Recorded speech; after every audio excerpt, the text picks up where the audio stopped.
खूबसूरत गांव बुखाड़ी। हेमवती नंदन बहुगुणा का जन्म 25 अप्रैल 1919 को इसी गांव में हुआ।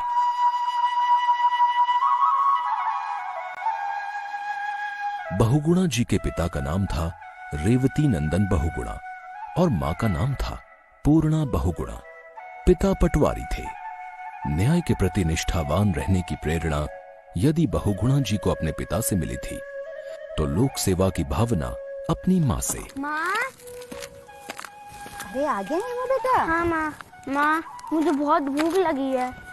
हाँ हाँ बनाती हूँ खाना, जूते तो उतार ले।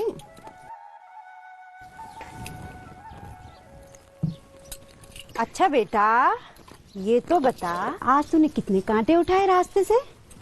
माँ, जितने मिले उठा लिए। माँ, तुम मुझे रोज कांटे उठाने के लिए कहती हो और मैं उठा भी देता हूँ, पर माँ तुम मुझे कहती क्यों हो कांटे उठाने के लिए? अरे बेटा, तुम तो जूते पहनते हो, तुम्हें तो कांटे चुभते नहीं है। लेकिन बेटा उन लोगों के बारे में तो सोचो जो जूते नहीं पहनते और उन्हें कांटे चुभ जाते हैं।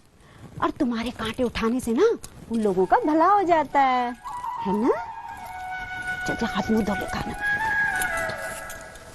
माता पिता के दिए संस्कारों का ही परिणाम था कि हेमवती नंदन बहुगुणा जी में लोक सेवा की भावना बचपन से ही बस गई थी, जिसे उन्होंने जीवन पर्यंत कभी अपने दिल से न जाने दिया। हेमवती नंदन बहुगुणा बचपन से ही बड़े स्वाभिमानी थे। इन्हीं दिनों की बात है, एक दिन वो अपने पिता के साथ अपने गांव बुघाड़ी से गोचर जा रहे थे। पिताजी, कैसा लग रहा हूँ मैं? अरे बेटा, ये कोई पूछने की बात है? अरे घोड़े में तो मेरा बेटा एकदम राजकुमार लग रहा है बेटा। इसी समय उनको सामने से डिप्टी कमिश्नर साहब आते दिखाई दिए, जो उनके अफसर भी थे। सामने से मेरे साहब आ रहे हैं, नीचे उतरो। क्या हुआ बाबा, आपको बैठना है क्या? बेटा मुझे नहीं बैठना है, सामने से मेरे साहब आ रहे हैं। अरे साहब आ रहे हैं तो आने दो, मैं क्यों उतरूं? वो मेरे बड़े साहब हैं, समझता क्यों नहीं है? तो उनके सामने घोड़े पे यूं इस तरह है। बाबा साहब वो आपके होंगे पर मेरे नहीं, मैं नहीं उतरूंगा। बेटा मैं कहता हूँ नीचे उतर जाओ। Good morning sir. Good morning. क्या बात पटवारी साहब, बच्चे पर क्यों गुस्सा हो रहे हो? मैं इसको कब से घोड़े से उतरने को कहता हूँ और ये है कि उतरने को तैयार नहीं। बेटे साहब को सैल्यूट करो। क्यों ना आप गुस्सा होते हो उस पर? नहीं सैल्यूट कर रहा तो रहने दो, बच्चा है। जी साहब। क्या नाम है तुम्हारा? हेमवती नंदन बहुगुणा। और तुम्हारे पिता का? रेवती नंदन बहुगुणा। गांव का क्या नाम है? बुघाड़ी। भाई वाह पटवारी जी, तुम्हारा बच्चा तो खूब अच्छे जवाब देता है। जी साहब। अच्छा पटवारी जी, अभी चलता हूँ। ठीक है साहब। कुछ और गांव में भी जाना है। ठीक है साहब। कहते हैं ना, पूत के पांव पालने में ही दिखाई दे जाते हैं। नेतृत्व करने के गुण बहुगुणा जी में बचपन से ही दिखाई पड़ने लगे थे। कमिश्नर कहते हैं। कमिश्नर? हाँ। तो पिताजी कमिश्नर कैसे बनते हैं? बेटा एक इम्तिहान होता है ICS का, उस इम्तिहान को जो पास करता है वो कमिश्नर बनता है। तो पिताजी एक दिन मैं भी कमिश्नर बनूंगा। अच्छा। फिर मेरे को ऐसे घोड़े से नहीं उतरना पड़ेगा। 5वीं के बाद बालक बहुगुणा ने 8वीं क्लास तक की शिक्षा पौड़ी के DAV स्कूल से प्राप्त की। DAV स्कूल में बालक हेमवती नंदन के बहुत से सहपाठी गरीब घरों से आते थे। पढ़ाई लिखाई के लिए कॉपी किताबें जुटाना तो दूर, उनके लिए स्कूल की फीस देना भी बड़ा मुश्किल होता था। बालक हेमवती नंदन से अपने साथियों की ये पीड़ा देखी ना गई।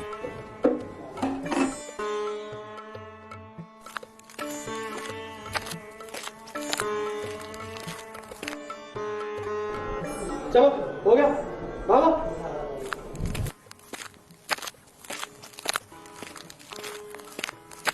अरे रुको रुको रुको, क्या हुआ? प्रिंसिपल साहब ने तुम्हें सजा ही नहीं दे रखी है? क्योंकि हमने स्कूल की 2 महीने से फीस ही नहीं दी है। अरे नहीं दी है तो अब दे दो। कहाँ से देंगे, हम बहुत गरीब हैं। यहाँ तक कि मेरे पिताजी भी घर का खर्चा बड़ी मुश्किल से चला पाते हैं। यही बात मेरे साथ भी है। अरे तो तुम फीस ही मत दो और मैं तुम्हें अपनी किताबें भी दे दूंगा। अगर फीस नहीं देंगे तो प्रिंसिपल सर हमें स्कूल में ही आने नहीं देंगे। अरे कैसे नहीं आने देंगे? अगर प्रिंसिपल सर तुम्हें स्कूल नहीं आने देंगे तो फिर मैं पूरे स्कूल को बता दूंगा कि कल से स्कूल ना आए हो। मोती, एक के बच्चों को भड़का रहा था। सर मैं तो नेतागिरी कर रहे हैं यहाँ पे। अरे बच्चों को गलत शिक्षा दे रहा तू। हाँ, हाथ आगे कर हाथ।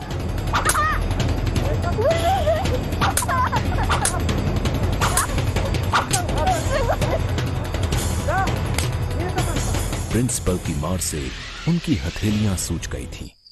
इस समय बहुगुणा जी पौड़ी में अपनी बड़ी बहन दीपा के पास रहते थे। रात को बालक हेमवती नंदन को बहन ने करहाते देखा तो उनकी हथेलियों पर उसने मरहम लगाया। मैं मरहम लगा रही हूँ ना। फूंक मार तो इसलिए जलन मच रही है मेरे बहुत ज्यादा।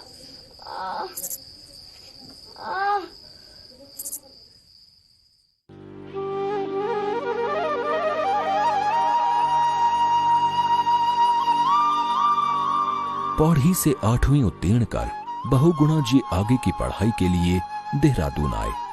ऊंची शिक्षा हासिल कर हेमवती नंदन बहुगुणा का एक ही सपना था, ICS की परीक्षा पास कर सरकार में बड़े से बड़ा अफसर बनना। और पढ़ाई कैसी चल रही है? बस अभी तो फिलहाल ठीक ही चल रही है। अच्छा। अरे ये तो अपना ही हेमू है।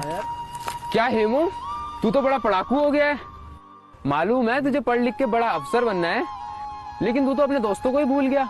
अरे नहीं, कैसी बात कर रहा है। मैं तो खुद ही तुम्हारे पास आना चाह रहा था, लेकिन क्या करूं, अभी 2 दिनों में हाफ ईयरली एग्जाम शुरू होने वाले हैं ना।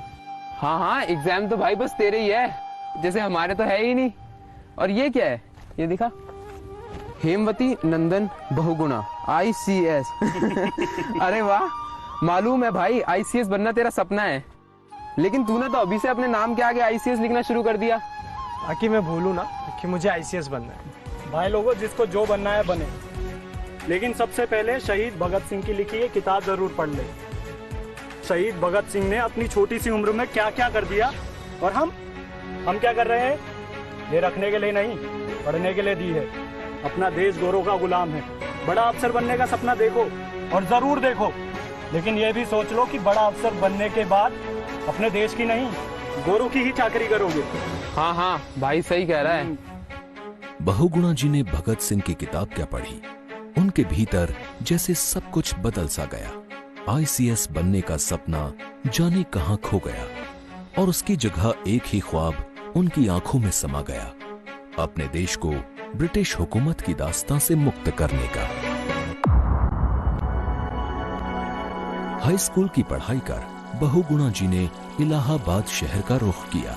गंगा, जमुना और सरस्वती का संगम स्थल इलाहाबाद उन दिनों भारत की आजादी के आंदोलन की धड़कन था। पूरा इलाहाबाद आजादी के आंदोलन के रंग में रंग गया था। बहुगुणा जी ने इसी माहौल में इलाहाबाद के राजकीय इंटर कॉलेज में दाखिला लिया। पढ़ाई के साथ साथ बहुगुणा आजादी की लड़ाई में भी बढ़ चढ़कर हिस्सा लेने लगा। देश के लिए मर मिटने के लिए जो चिंगारी उनके भीतर देहरादून में सुलगी थी, इलाहाबाद में उसने ज्वाला का रूप धारण कर लिया। 1941 में बहुगुणा इलाहाबाद विश्वविद्यालय के छात्र बने। इसी दौरान बहुगुणा जी जवाहरलाल नेहरू, पंडित मोतीलाल नेहरू, राजश्री पुरुषोत्तम दास टंडन, सर तेज बहादुर सप्रू और लाल बहादुर शास्त्री सरीखे भारत की आजादी की लड़ाई के महानायकों के संपर्क में आए। 1942 में महात्मा गांधी ने करो या मरो, अंग्रेजों भारत छोड़ो का नारा बुलंद किया तो हेमवती नंदन बहुगुणा पूर्ण रूप से छात्र राजनीति के नायक बनकर सामने आ गए।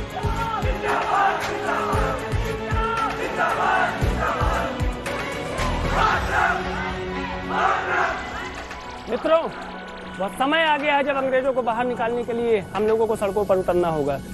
सभी विद्यार्थियों को एकत्रित करना है और एकत्रित करके हम लोगों को सड़कों पर आना है। आजादी के इस आंदोलन को गांधी जी के दिशा निर्देशों के अनुसार हम लोगों को और तेज करना है। हम सब साथ हैं। शास्त्री जी का दिशा निर्देश मिल चुका है और शास्त्री जी के दिशा निर्देशों के अनुसार हम सभी लोगों को एक योजनाबद्ध तरीके से आज़ादी के इस आंदोलन को मित्रों, कैसा चल रहा है? अब समय आ चुका है कि इन अंग्रेजों के अत्याचारों से हमें लड़ना है। अब हमें इस मातृभूमि के लिए अपने प्राण निछावर करना है। हमें गांधी जी के पद चिन्हों में चलते हुए अपने देश को आजाद कराना है। हमारी मातृभूमि अब ललकार रही है कि इन अंग्रेजों को भारत से बाहर निकालना है। समय आ चुका है मित्रों, अब अपने अपने कमर को कस लो। नौजवान भाई मिल करके इन अंग्रेजों को बाहर दौड़ाना है। इंकलाब जिंदाबाद, इंकलाब जिंदाबाद, इंकलाब जिंदाबाद।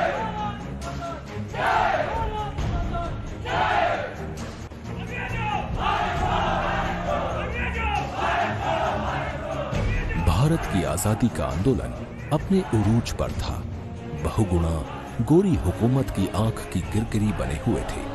तंग आकर हुकूमत ने बहुगुणा को जिंदा या मुर्दा पकड़ने के लिए इनाम रख दिया। बहुगुणा जी, हम सब कब तक छिपते छिपाते रहेंगे? बहुगुणा जी, हम पर नजर रखी जा रही है। बहुगुणा जी, बहुत सख्ती हो गई है। आप सभी सही कह रहे हैं, अंग्रेजों की शक्ति बढ़ गई है और हम सबों का अब इलाहाबाद में रहना ठीक नहीं है, तो हम सब अपनी सुविधा के अनुसार दूसरे शहरों में जाकर जी बसते हैं। दिल्ली में वो कुछ दिन छिपे रहे, लेकिन आखिरकार दिल्ली में जामा मस्जिद के पास से बहुगुणा जी को गिरफ्तार कर लिया गया। गिरफ्तार कर बहुगुणा जी को इलाहाबाद लाया गया। ब्रिटिश हुकूमत ने बहुगुणा जी को आजीवन कारावास की सजा सुनाई। लगभग 2.5 वर्ष बहुगुणा जी इलाहाबाद और सुल्तानपुर की जेलों में बंद रहे, लेकिन इस कारावास के दौरान बहुगुणा जी बहुत बीमार हो गए। 1945 में उन्हें जेल से रिहा कर दिया गया। स्वास्थ्य लाभ के लिए बहुगुणा जी ने अपनी जन्मभूमि गढ़वाल में शरण ली। गढ़वाल से लौटे तो ये वो समय था जब आजादी की सुबह का सूरज निकलने की आहट हर एक भारतवासी को साफ साफ सुनाई दे रही थी। 15 अगस्त 1947 भारत स्वतंत्र हुआ। हेमवती नंदन बहुगुणा अब एक नए भारत का सपना देखने लगे। आनंद की इस बेला में उन्होंने कहा, आजादी की सुबह बड़ी आशाएं लेकर आई है। समय आ गया है, अब हमें आजादी के आंदोलन के समय किए गए संकल्पों को पूरा करना है। करोड़ों लोग हमारी तरफ आशा भरी निगाहों से देख रहे हैं। संक्रमण काल के इसी मधुर बेला में बहुगुणा जी अपने साथ कंधे से कंधा मिलाकर आजादी की लड़ाई लड़ने वाली अपनी साथी कमला त्रिपाठी के साथ परिणय सूत्र में बंध गए। उनकी आमदनी कम थी और खर्चा ज्यादा। इस अभाव की स्थिति में सरकारी नौकरी करने का प्रस्ताव भी उनके पास आया, लेकिन उनकी इस सब में रुचि नहीं थी। क्या बात है, आप इतने परेशान क्यों हैं? कमला, मैं व्यापार नहीं करना चाहता, मैं तो राजनीतिक कार्यकर्ता बनकर देश की सेवा करना चाहता हूँ। बस इतनी सी बात? तो कीजिए ना, जो आपका मन चाहता है वही कीजिए, मैं आपके साथ हूँ।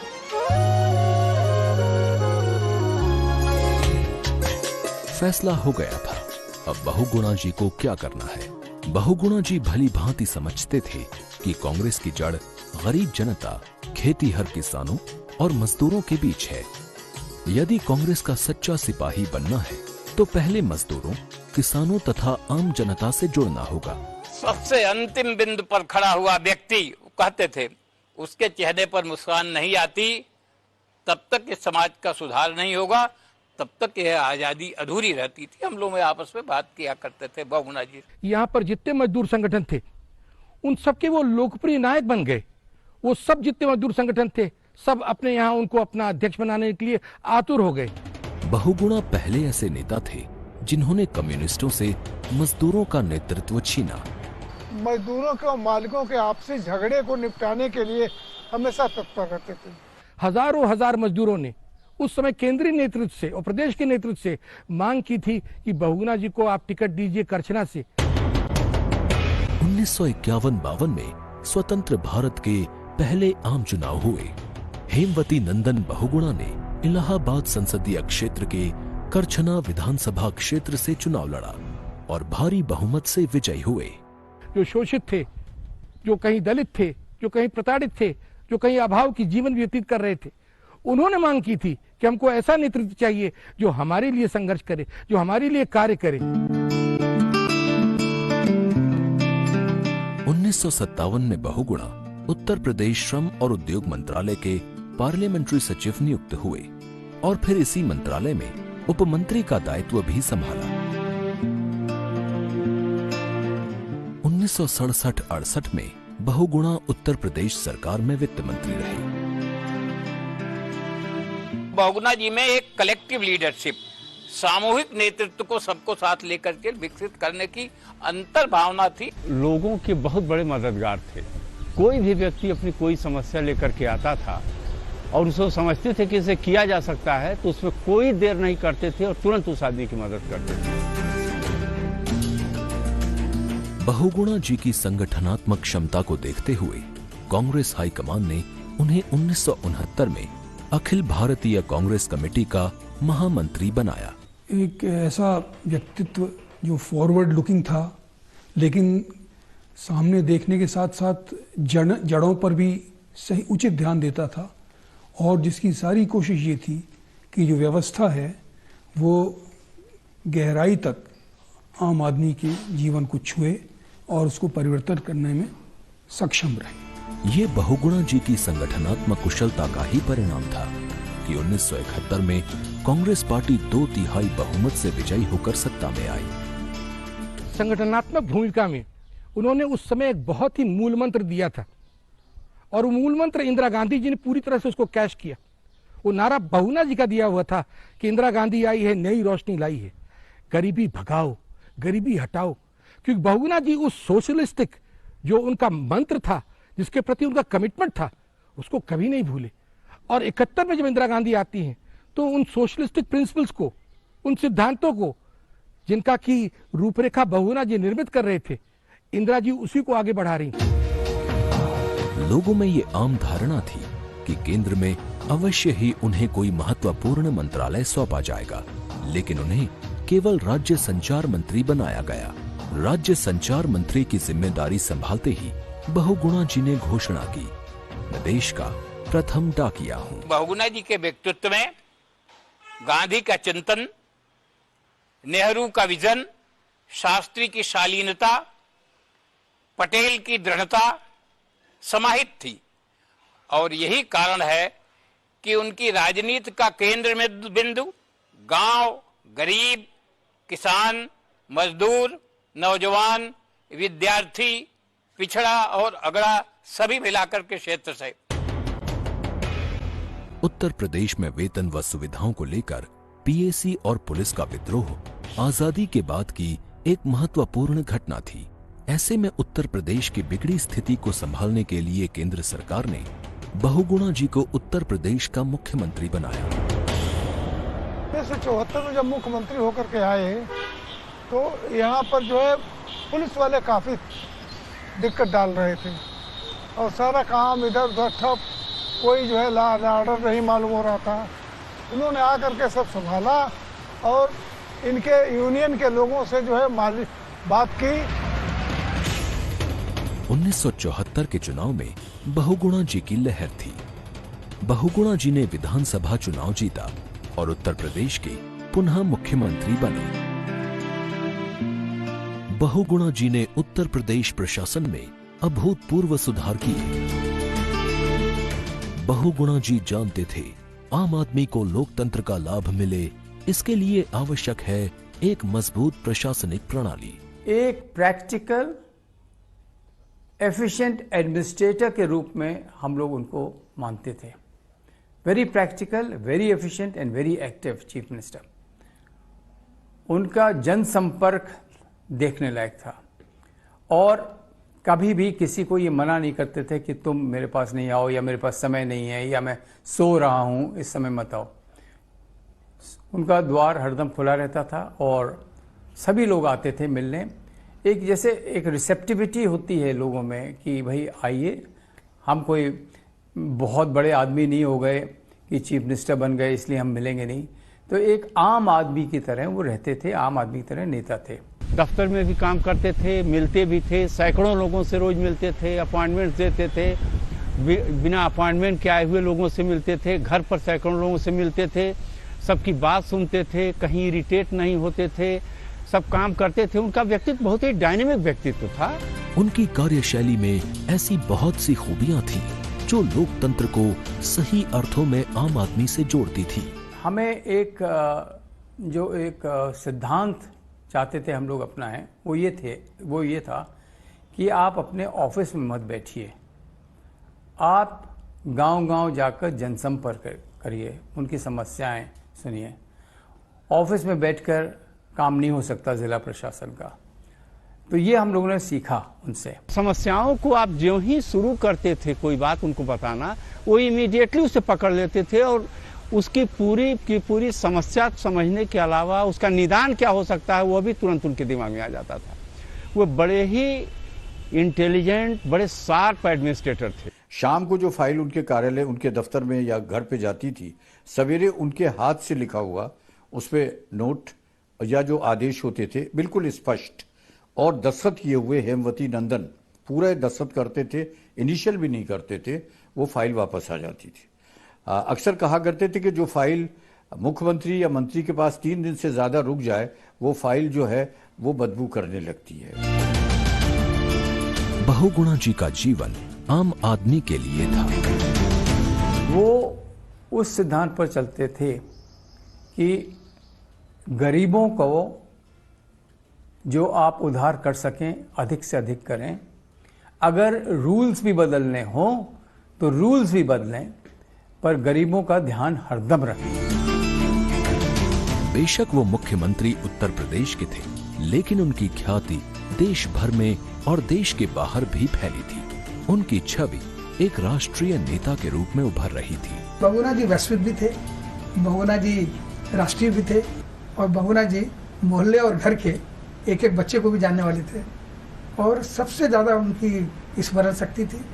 पता नहीं हजारों सैकड़ों नाम उन्हें याद थे। 2 बार 3 बार किसी से मिल लें तो भीड़ में चिन्हित करके नाम लेकर पुकार लें, और ज्यादा न भी मिल पाए तो पीठ पर हाथ रख दें।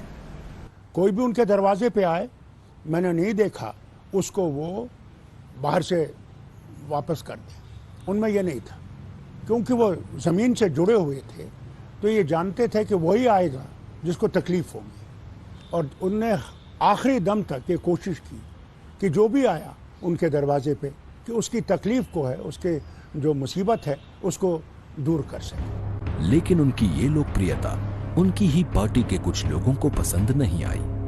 उन्होंने बहुगुणा जी के विरुद्ध श्रीमती गांधी के कान भरने शुरू कर दिए और अपने षड्यंत्र में वो कामयाब भी हुए। पॉलिटिक्स में ये जो एक लॉयल्टी और डिसलॉयल्टी का सवाल आ जाता है, उसमें काफ़ी मुसीबतें आती हैं, क्योंकि loyalty with the nation and loyalty with the leader, ये जब गड़बड़ आ जाती है तो बहुगुणा जी ने नेशन को, वतन को ज़्यादा अहमियत दी बनिस्बत की लीडरशिप को, और उसमें उनके जो है मतभेद हो गए थे। जितना बड़ा उनका कद था उतना न्याय उनके साथ बहुगुणा जी के साथ नहीं हुआ। और मैं समझता हूँ कि गोविंद वल्लभ पंत, संपूर्णानंद इत्यादि जो नेता थे, या कांग्रेस में जो नीलगप्पा, एस के पाटिल, ऐसे लोग आंचलिक पुरोधा थे, वो लोग नेहरू जी को, उनमें से कई लोग जवाहर कहते थे, जैसे विधान चंद्र राय इत्यादि। तो बहुगुणा जी उसी फसल के व्यक्ति थे जो नेता जरूर मानते थे इंदिरा जी को, लेकिन उनका अपना एक मिजाज था, अपना स्वाभिमान था और अपना एक काम करने का तरीका था, जो वो ठीक समझते थे वही करते थे। इंदिरा जी और उनके बीच में मतभेद पैदा हुआ, वो भी असूलों के ऊपर था, और वो चाहते थे कि वो स्वतंत्र रूप से और जनता के लाभ को देखते हुए काम करें। तो वो अगर कोई ऊपर से कोई निर्णय भी आता था उस समय की प्रधानमंत्री इंदिरा गांधी से यहाँ से, तो वो उसको स्वीकार नहीं करते थे। आपातकाल की घोषणा के साथ ही देश के नागरिकों के सभी मौलिक अधिकार निलंबित कर दिए गए।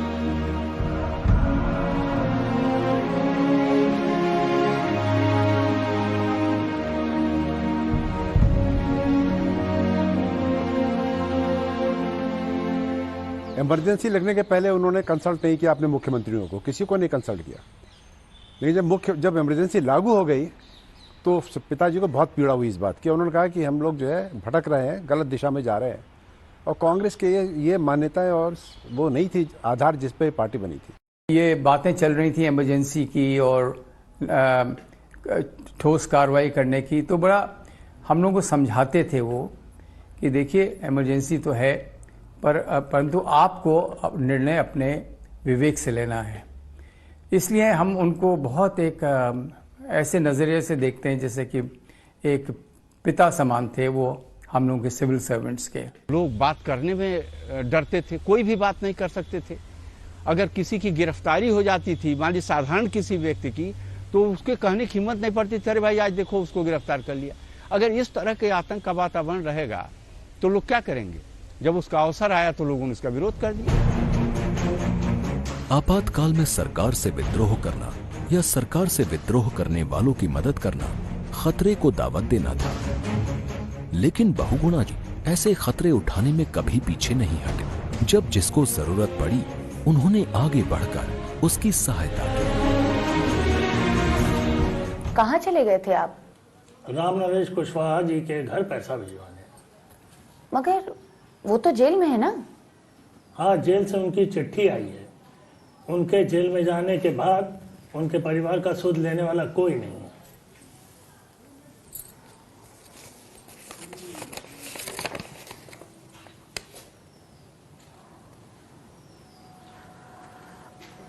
दोनों बेटियां उनकी इलाहाबाद से ही ट्रेनिंग कर रही हैं और फीस ना दे पाने के कारण उनकी ट्रेनिंग मुश्किल में पड़ सकती है।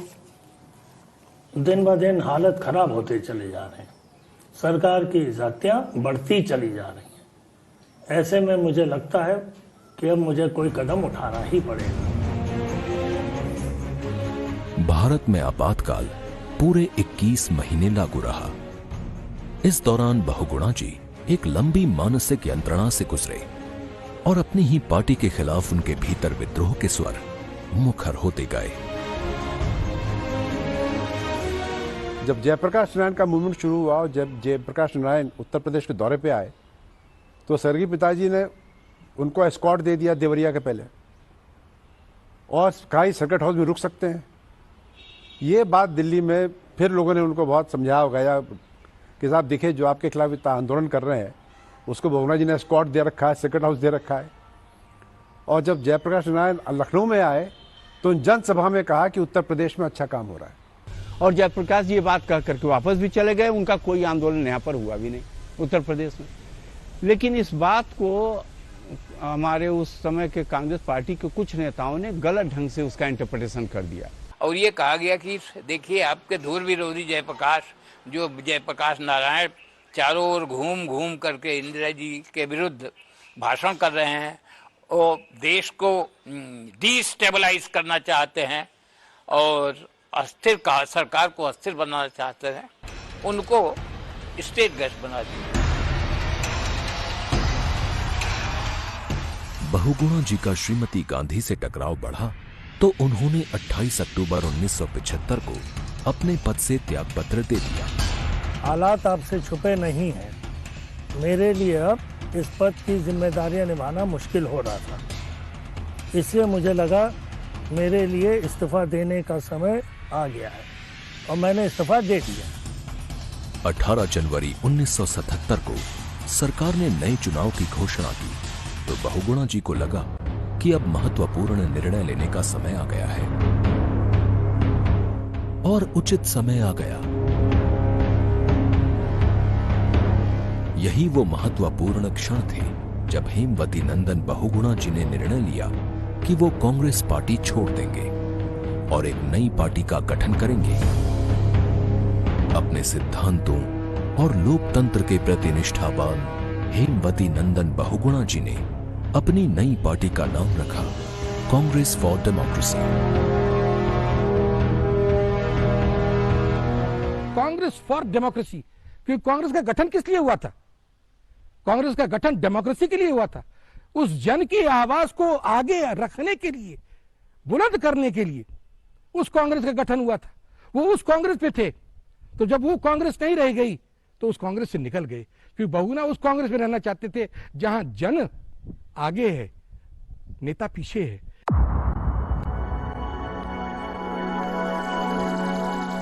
दिल्ली पहुंचते ही बहुगुणा जी ने नई पार्टी के लिए समीकरण तैयार करना शुरू कर दिया।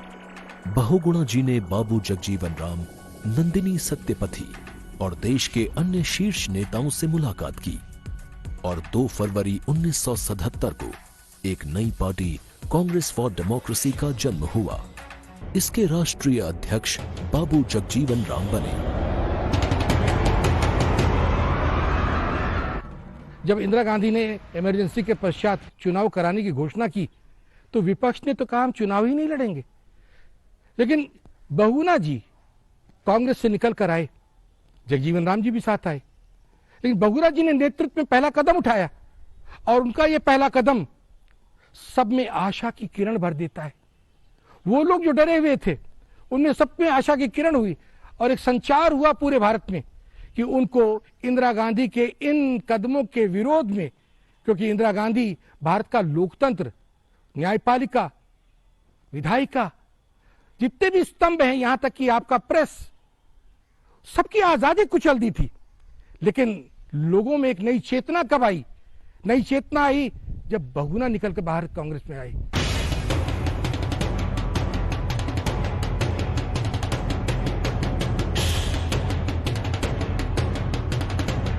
कांग्रेस फॉर डेमोक्रेसी ने नवगठित जनता पार्टी के साथ मिलकर चुनाव लड़ा और चुनाव में अभूतपूर्व जीत हासिल की।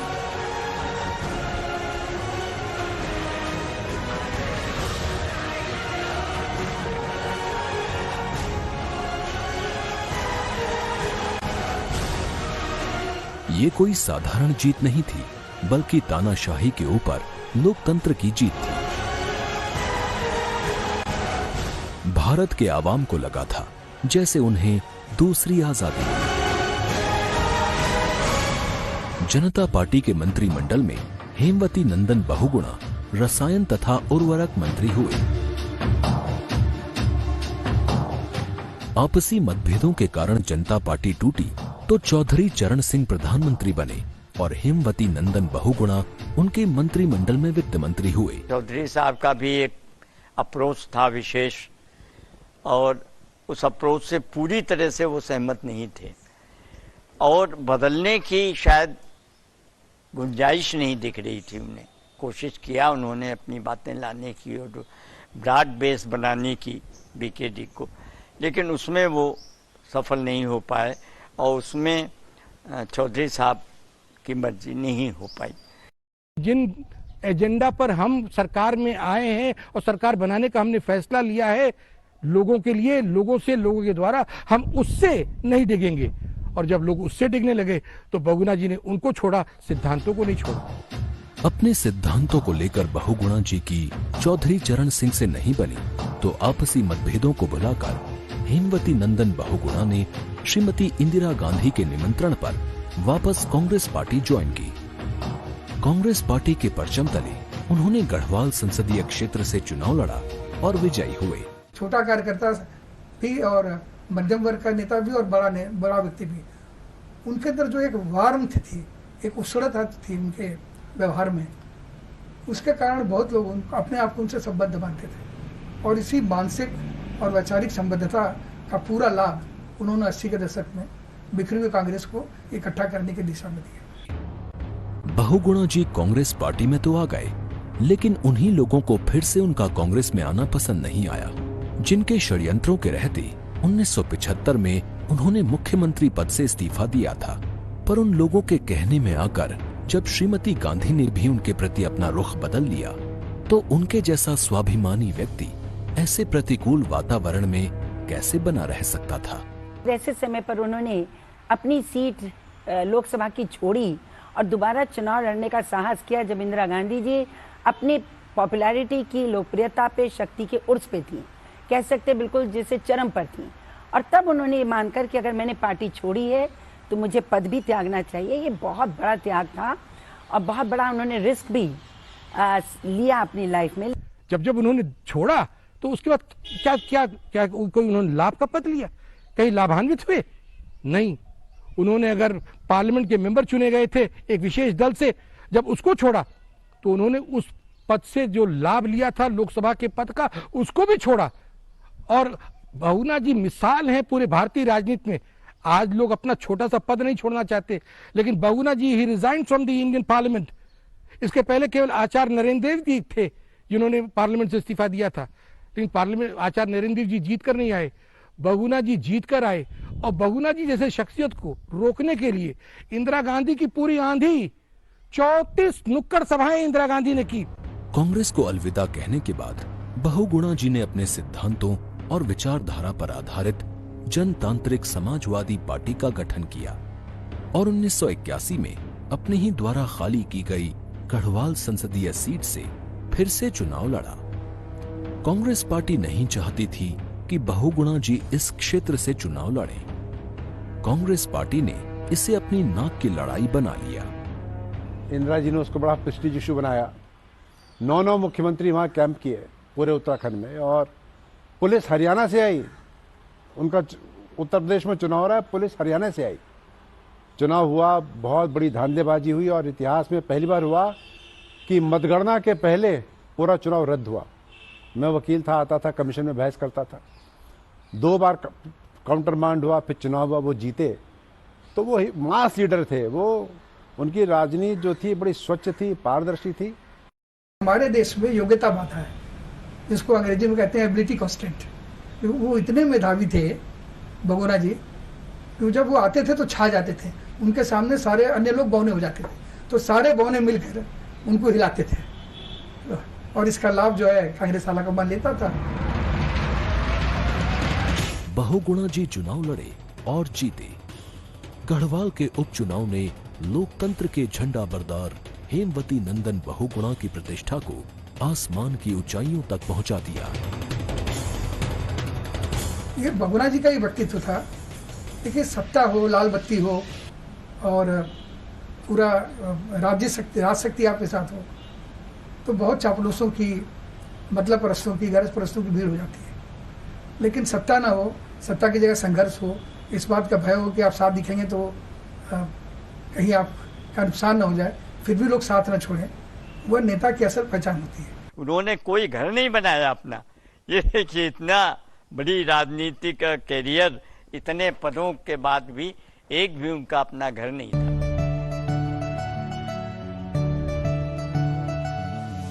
अडिग रहा ना डिगा कभी वो हर पल सच के साथ। बहुगुणा जी कभी जीते तो कभी हारे भी, लेकिन अपने सिद्धांतों के साथ उन्होंने कभी समझौता नहीं किया। अपने सिद्धांतों में अटूट आस्था रखते हुए वो सदैव अपने देश और समाज के लिए समर्पित रहे। अंधियारा कितना भी छाया, दीपक बन दिन रात जला, परहित पर सेवा का प्रण सांसों में उसकी समाया था। जनाभिमुख व्यक्ति थे सच्चे अर्थों में, इसलिए लोगों से जुड़ना, लोगों के दुख दर्द को समझना, उनकी बातों, उनको केवल इस्तेमाल न करना अपने लिए, बल्कि उनके लिए कुछ करना, उनको रास्ते देना, उनके विकास की संभावनाओं को विकसित करना, ये सब काम उन्होंने किया। ये बहुत बड़ा भारी गुण है, ये जो राजनेताओं में नहीं होता है। अगर आप सार्वजनिक जीवन में हो तो आप जनता और देश की भलाई के लिए आपको समर्पित होना चाहिए, उसके लिए आपको संघर्ष करना चाहिए, अगर आवश्यक हो तो उसके लिए त्याग भी करना चाहिए। ये मूल रूप से बहुगुणा जी के जीवन का संदेश है। बहुगुणा जी हमेशा कहा करते थे, बाहर चाहे ले जाए हमसे रंगे हयात, हमारा खूने जिगर है हर चमन के लिए। अपने इसी जज्बे को उन्होंने हमेशा अपने जीवन का उद्देश्य बनाए रखा। मत सहल हमें जानो, फिरता है फलक बरसों, तब खाक के पर्दे से इंसान निकलते हैं। तो बहुगुणा जी की शख्सियत जो थी वो इसी तरह के लोगों में से थी कि सदियों में एक हेमवती नंदन बहुगुणा पैदा होता है। हम और हमारे जैसे जाने कितने लोगों को, जिनका कोई परिचय नहीं था, जिनका कोई पारिवारिक संस्कार नहीं था, उनके अंदर एक प्रतिभा थी। किसी बात पर वो जैसे हंस मोती चुनता है, वो उस तरह से एक स्पार्क देखते थे और उस स्पार्क को चिन्हित कर वो प्रोत्साहित करते थे। हिमालय पुत्र बहुगुणा जी की आंखों में अभी तो अपने देश के भविष्य को लेकर बहुत सारे सपने थे जिनमें उन्हें रंग भरना था, लेकिन उनका स्वास्थ्य उनका साथ नहीं दे रहा था। देश सेवा के जुनून में वो अपने स्वास्थ्य के प्रति लापरवाह हुए और उनकी दिनचर्या में आई अनियमितताओं ने उनके स्वास्थ्य पर प्रतिकूल प्रभाव डाला। जब वो जाने लगे भारत से अपने चिकित्सा के लिए, अंतिम बार जब हम लोग जा रहे थे तो बहुत देर तक खड़े होकर ज़मीन की ओर देखते रहे। और मैं एयरपोर्ट में जाने से पहले घर से जब हम लोग निकले हैं तो उन्होंने माटी उठा के धरती के अपने माथे पे लगाई। तो ये उनका भाव कि राष्ट्र से बड़ा कुछ नहीं, भारत की माटी से बड़ा कुछ नहीं, ये भाव उनका ऐसा है जो हृदय को छूने वाला ही नहीं है, बल्कि जिसने हमारे जीवन को सबसे ज़्यादा प्रभावित भी किया है। अपने लिए तो सब जीते हैं, लेकिन राष्ट्र के लिए भी जीना एक बहुत बड़ी बात होती है। लगभग 70 वर्ष की आयु में 17 मार्च 1989 को महामना बहुगुणा जी का अमेरिका में निधन हुआ। उनका पार्थिव शरीर भारत लाया गया। अपने प्रिय नेता के अंतिम दर्शनों के लिए लाखों लोग सड़कों पर उमड़ पड़े।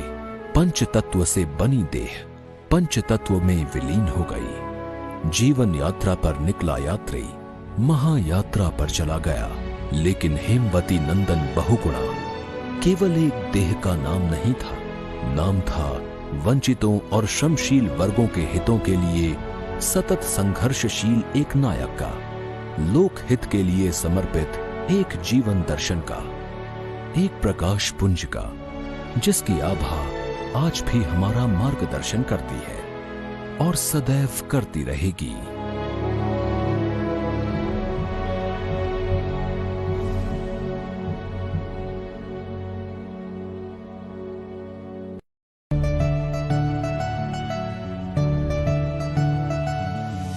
अडिग रहा ना डिगा कभी वो हर पल, सच के साथ चला। अंधियारा कितना भी छाया, दीपक बन दिन रात जला। परहित पर सेवा का प्रण सांसों में उसकी समाया था।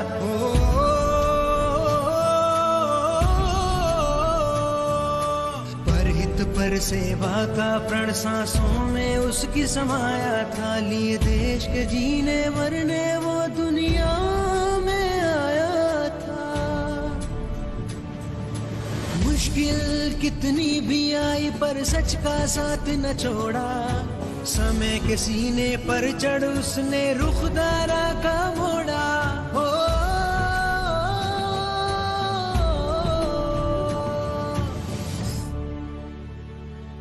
संकल्प लिया